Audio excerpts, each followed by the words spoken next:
a bariki kana rena mun wayo, ya kamata mu cire reni tsakanin ni da kai. Ka rena mun wayo a bariki, ya kamata mu nuna bambanci tsakanina ni da kai. To shikenan mu je kan ciyawa. To mu je man.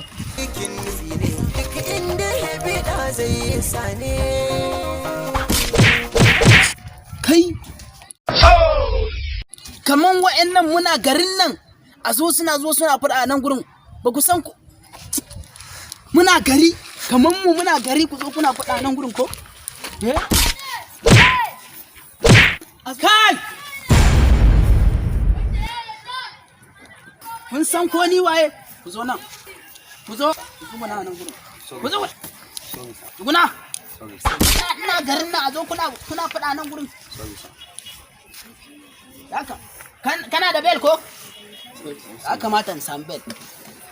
Ina zuwa. Ku tsuguna a nan gurin. Kai ba wani maganar bel din nan ba. Tsallan kwado ma da ku yi. Waya ku tsuguna ku fara tsallan kwado daga nan zuwa can 1000 ma da ku yi. Waya ku juya ku fara tsallan kwado.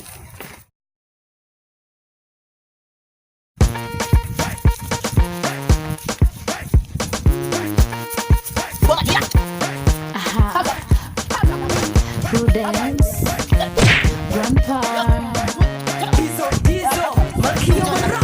East Africa.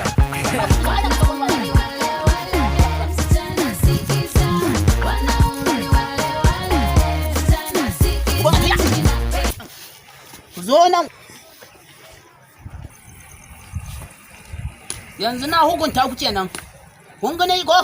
Daga yau bara ku ƙara zuwa anguwanmu kuma na faɗa kun san ko ni waye. Kun ji kenan. Daga yau na hukunta ku kenan. Amma ya kamata mu san ko shi waye. To ya kamata mu san ko shi waye ai. Malam. Ba?